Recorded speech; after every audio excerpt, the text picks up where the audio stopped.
The truth doesn't always make a sound when it breaks something. Sometimes it just stands there quietly and takes the blame.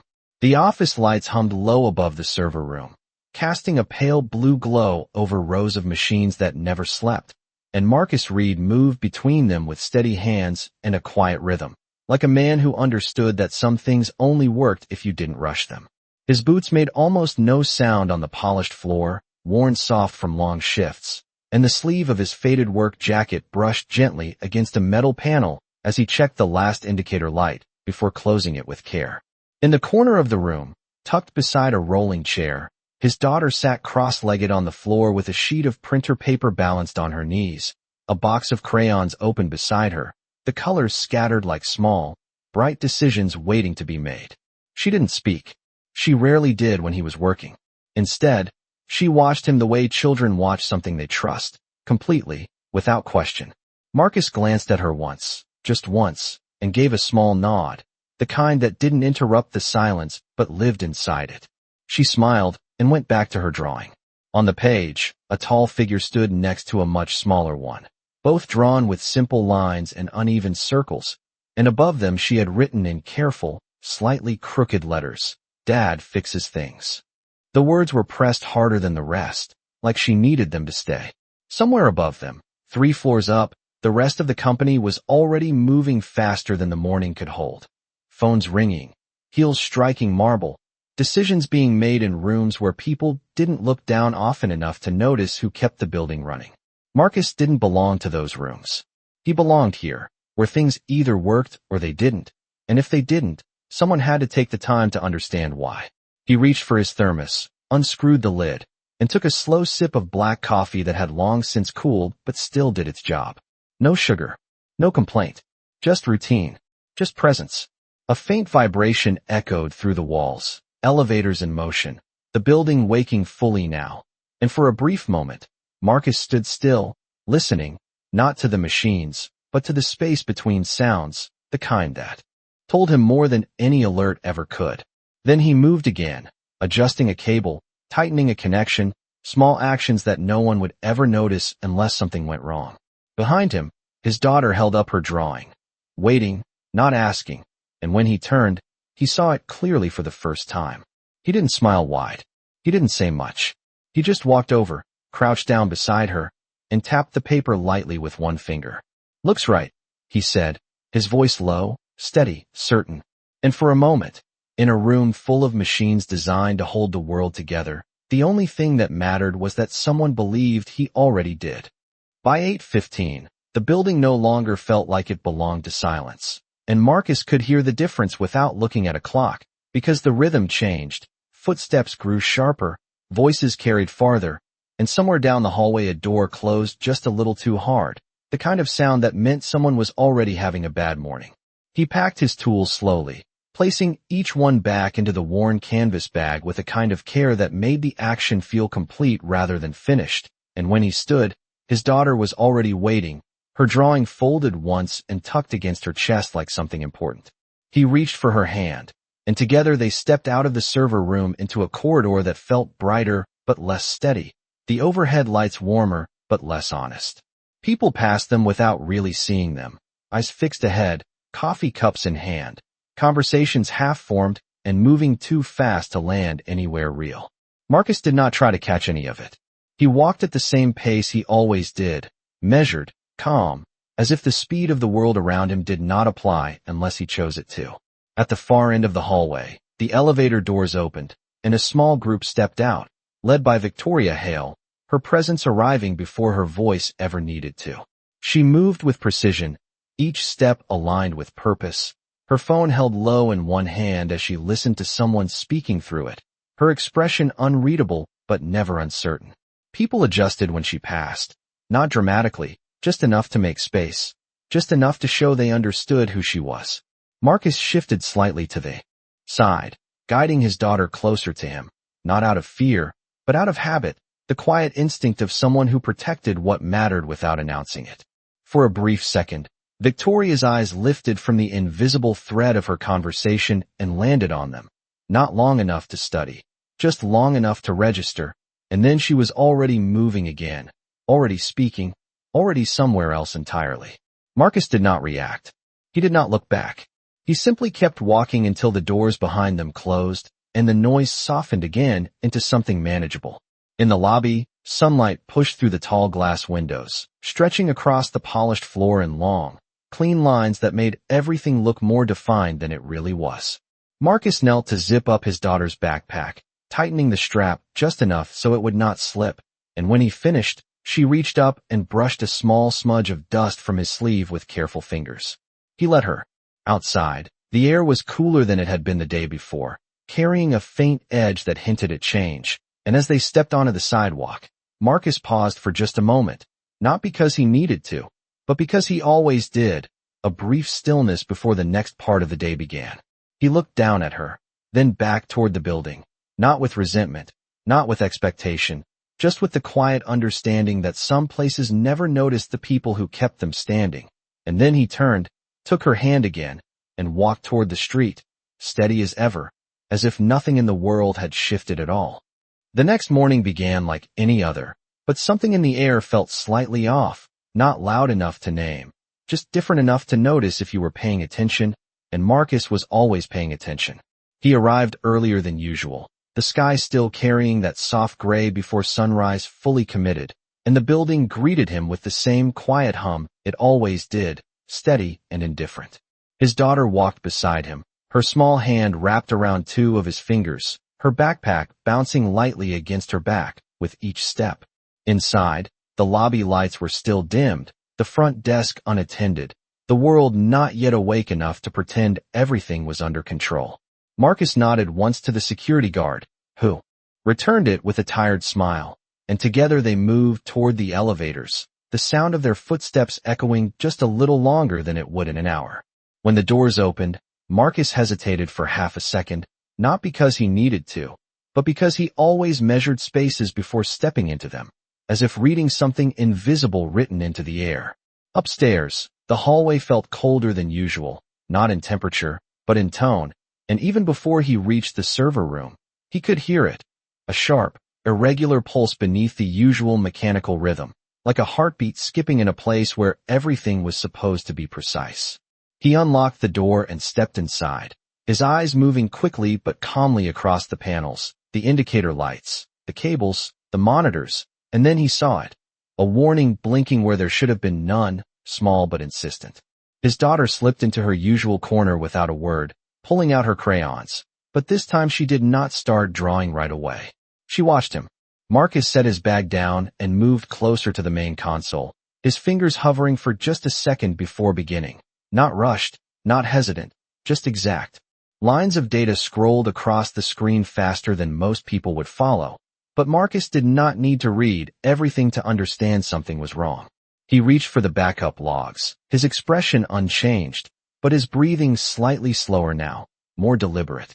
Then the door opened behind him, not loudly, but enough to shift the air, and a young woman stepped in, her badge still clipped too high on her shirt like she had not yet learned where it belonged. Her eyes moved quickly from the machines to Marcus, then to the screen, and back again, and there was something in the way she held her breath that said she already knew. Marcus did not turn immediately. He finished what he was doing, saved the screen, and only then looked at her, his gaze steady, not accusing, not curious, just present.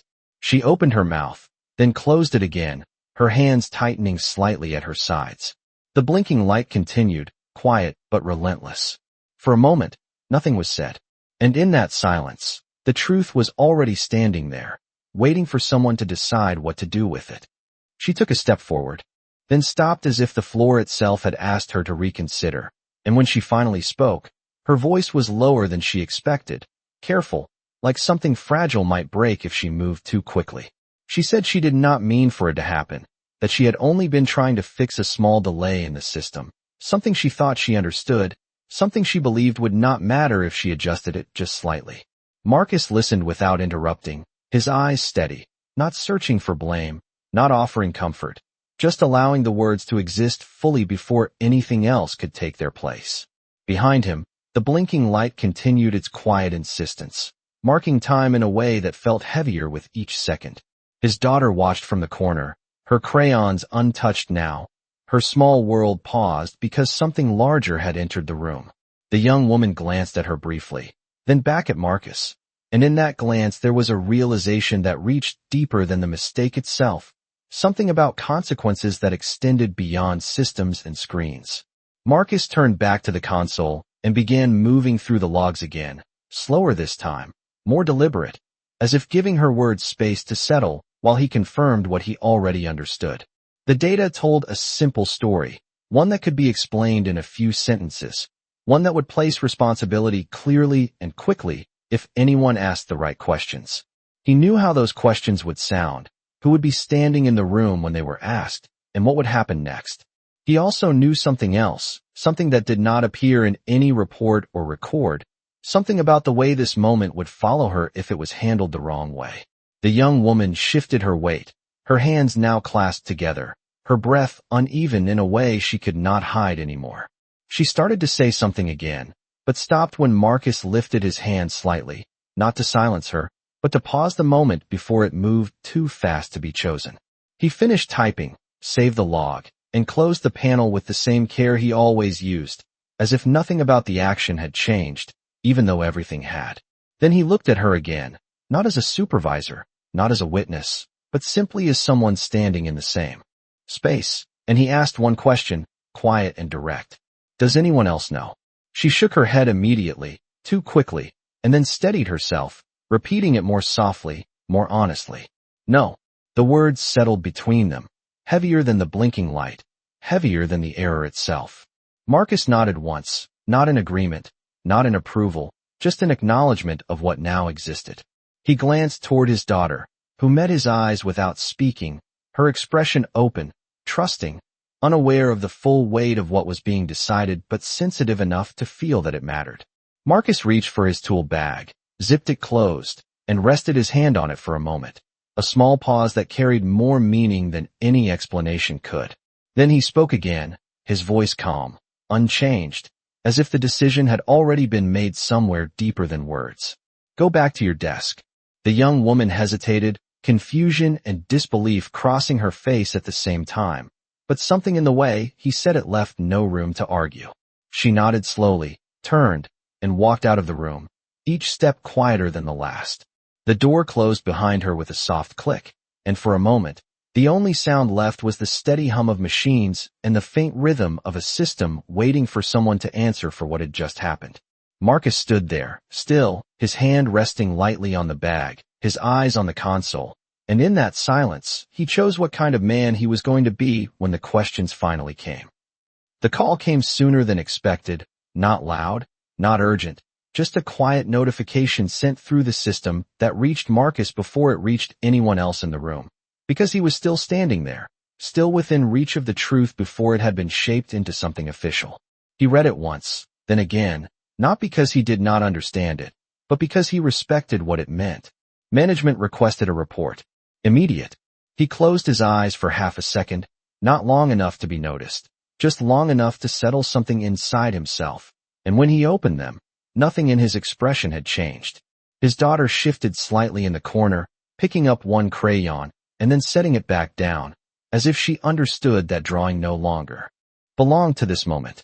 Marcus walked over to her, crouched down, and adjusted the strap of her backpack again, even though it did not need adjusting, a small action that gave his hands something steady to do.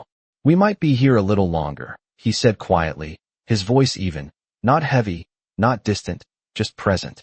She nodded, accepting it without question, the way she accepted most things from him, and that trust settled deeper than anything else in the room. When he stood again, he picked up his bag and moved toward the door, not rushed, not reluctant, just ready. The hallway outside felt different now, no longer carrying the soft uncertainty of early morning, but something sharper, more defined, as if the building itself had decided it was time to pay attention. People moved faster, voices lowered when they passed certain doors, and somewhere down the corridor, someone was already explaining something that had not yet been fully understood. Marcus walked through it all without changing his pace, his steps measured, his shoulders relaxed, his presence steady in a space that had begun to lean forward. When he reached the conference room, the door was already open, and inside, 3 people sat waiting, their expressions controlled but alert, the kind of stillness that only appeared when something important was about to be decided. Victoria Hale stood near the far end of the table, her posture exact, her attention fixed, not on Marcus yet, but on the idea of what he represented in this moment. He stepped inside, nodded once, and took the chair offered to him without hesitation. No one spoke immediately. Papers rested on the table, screens glowed softly, and the air carried that quiet weight that came before questions shaped themselves into words. Marcus placed his bag gently beside his chair, his hands resting lightly on the table, not gripping, not retreating, just there. When Victoria finally looked at him, her gaze was direct, precise, and completely unreadable, as if she had already moved past assumptions and was waiting only for facts. "We need to understand what happened," she said, her voice calm, controlled, and without accusation, but also without softness. Marcus held her gaze for a moment, not challenging it, not avoiding it, simply meeting it as it was. Then he spoke, just once, just enough. "It was my responsibility." The words landed clean, without decoration, without defense, and in the silence that followed, they settled into the room as something complete. No one interrupted. No one questioned it immediately, because sometimes the simplest answer is the hardest one to move past, especially when it comes without resistance.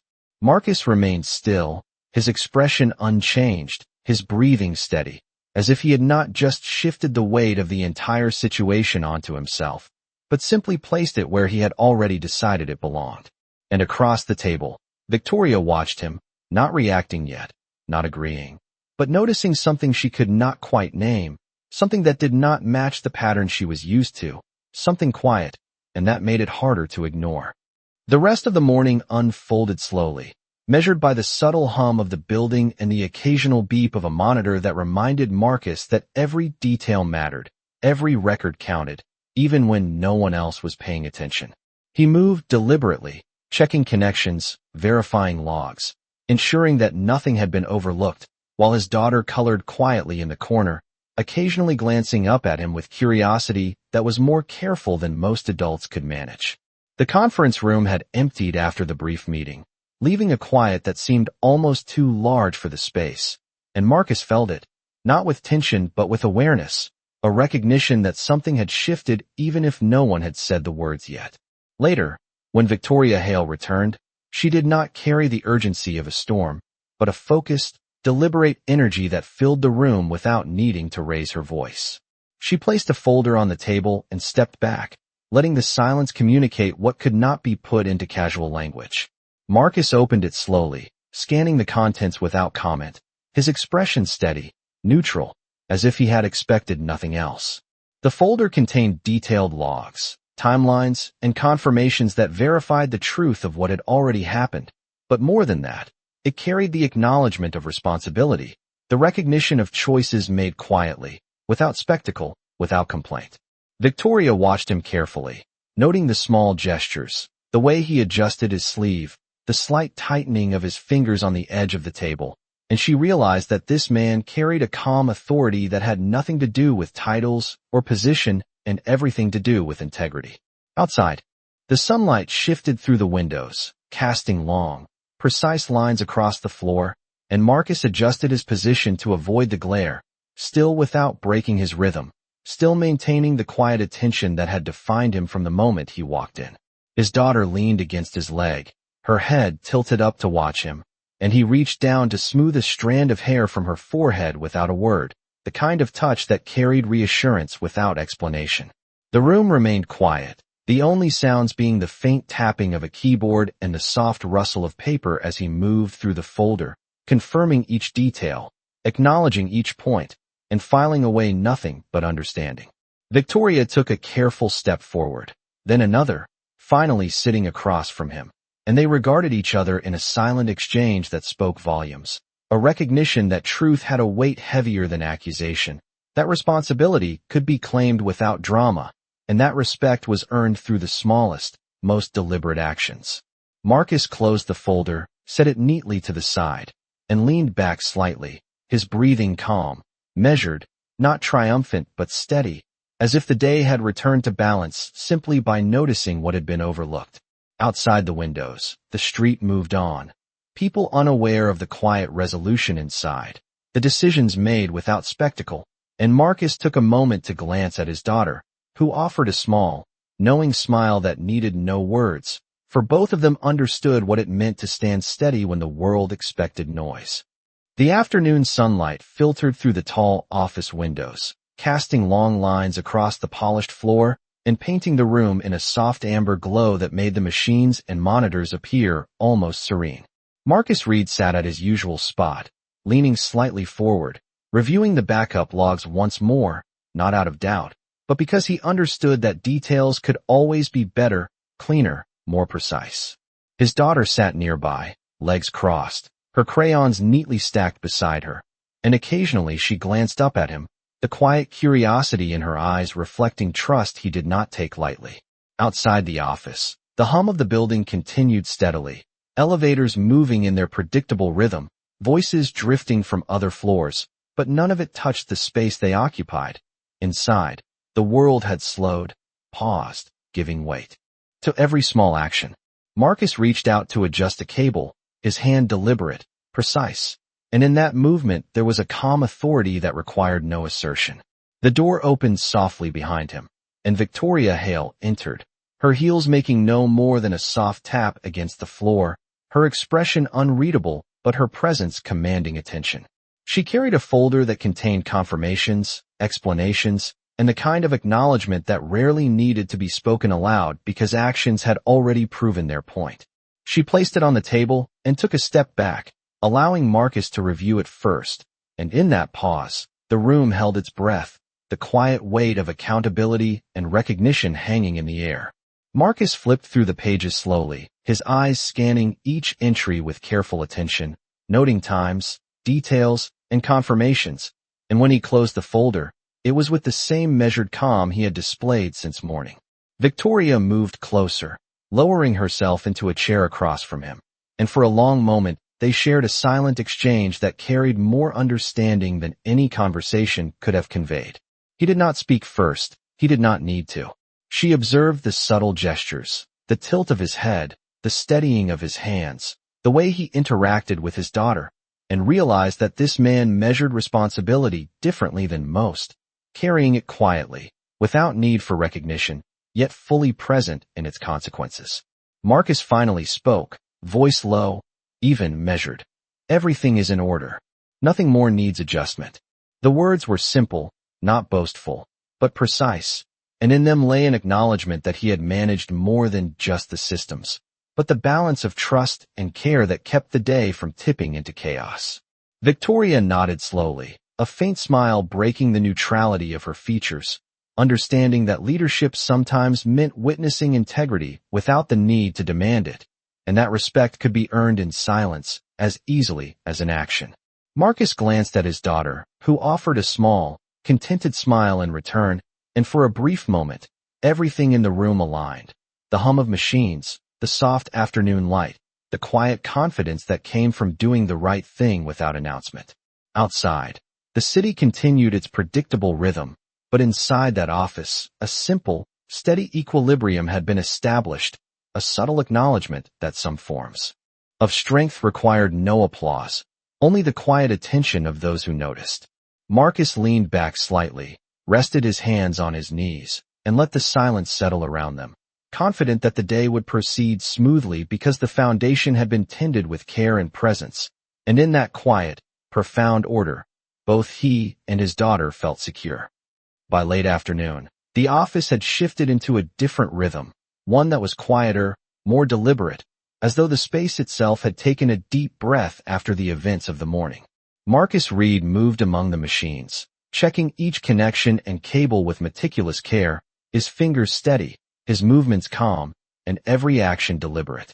His daughter sat nearby, still coloring, occasionally glancing up at him with a small smile that required no words, understanding something that was larger than the machines themselves. The sunlight had softened through the windows, painting the room in long, golden streaks that stretched across the polished floor and reflected lightly off the panels of the servers, making the entire room feel warmer, more defined, and somehow more honest. Victoria Hale entered quietly, her steps measured, her gaze focused, but not directed at Marcus yet. She carried a folder in her hand, one that contained confirmations, reports, and acknowledgments, everything necessary to set the record straight, yet she did not speak immediately, allowing the room to carry the weight of silence. Marcus moved to the table and laid out his tools and notes, methodically placing each item where it belonged, not hurried, not hesitant, but with a precision that conveyed calm authority. His daughter looked up at him, and he nodded slightly, a silent acknowledgement that what they were doing mattered beyond immediate comprehension. Victoria approached, placing the folder on the table with careful precision, then paused, observing Marcus as he reviewed the contents, flipping each page slowly, deliberately, noting the details, confirming the facts, and understanding the implications without ever raising his voice or seeking acknowledgement. He finished, closed the folder, and set it aside with a quiet finality, a gesture that spoke more than any words could, and finally, he looked up at Victoria, meeting her gaze directly, steady and calm, without a trace of defensiveness, only presence. She sat across from him, her posture exact, her attention unwavering, as they shared a moment that carried more understanding than an entire conversation could. She observed the subtle gestures, the calm decisiveness, the integrity that radiated in his quiet actions, and she understood fully that responsibility could be carried without spectacle, that trust could be maintained through careful attention, and that integrity did not need validation to exist. Marcus leaned back slightly, rested his hands lightly on the table, and let the silence settle, allowing the room to absorb the completion of what had been addressed. Outside the windows, the city continued its steady rhythm, oblivious to the quiet resolution within, while inside, the balance Marcus created allowed both him and his daughter to feel the reassurance of stability and care. Victoria rose slowly, a faint, almost imperceptible smile crossing her features, acknowledging without words the depth of character she had just witnessed, and Marcus, glancing at his daughter, offered the smallest of smiles in return, a quiet confirmation that the day had been navigated with care, presence, and unwavering attention to the weight of truth and responsibility. As the evening settled, the light outside softened into long, amber streaks that crept across the office floor, highlighting the quiet order Marcus Reed had maintained all day. He gathered his tools, placing each one carefully back into his bag, the sound of the zippers precise and deliberate, almost ceremonial in its attention to detail. His daughter stood beside him, her small hand slipping into his, trusting him completely as she had since the morning, and together they moved toward the door with a calm rhythm that mirrored the measured pace Marcus had maintained throughout the day. The hallway was empty now, the echoes of footsteps and distant conversations muted, leaving space for the quiet understanding that the day had unfolded without incident, not because nothing had happened, but because it had been handled with care and presence. Victoria Hale appeared near the elevator, her posture still exact, her attention focused, but not on Marcus in a way that demanded explanation. Instead, she regarded him with a subtle recognition, a quiet acknowledgement of the integrity he had demonstrated without words. He nodded once, simple and controlled, and she offered a slight tilt of her head in return, a gesture that spoke volumes in silence. They did not speak immediately, letting the moment exist, the weight of responsibility and the unspoken appreciation lingering in the space between them. Marcus led his daughter into the elevator, pressing the button for the ground floor, and as the doors closed, the quiet hum of the building continued, steady and unbroken, as if acknowledging the order he had restored. On the ride down, his daughter leaned slightly against him, and he adjusted her small backpack, smoothing the straps, his movements calm, purposeful, and careful, as if instilling in her the same sense of diligence and awareness that had carried him through the day. When they reached the lobby, sunlight had dimmed to a gentle glow, reflecting off the polished floor in long, soft lines that made the space feel warmer, quieter, and more stable than it had in the morning. Marcus paused for a moment to glance at his daughter, offering her a small, knowing smile that needed no explanation, and she returned it with the trust and calm that had defined their relationship since the day began. Outside, the air was cool but not harsh, carrying a sense of closure and calm, the city moving around them in its normal rhythm while they walked at a deliberate pace, hand in hand, embodying the quiet steadiness that had governed every choice Marcus had made. Victoria watched them from the building entrance for a moment. Her expression softened, no words necessary, understanding fully the subtle weight of actions taken with care and dignity. Marcus did not speak of the day, did not recount the events, and his daughter asked no questions. Yet in the shared silence, the lessons, the trust, and the integrity were understood deeply, leaving a sense of completeness, a quiet moral unspoken but entirely felt. And as they disappeared into the street, the world continued, unknowing. While a small but profound shift had occurred in the space of those who witnessed responsibility carried with unwavering calm.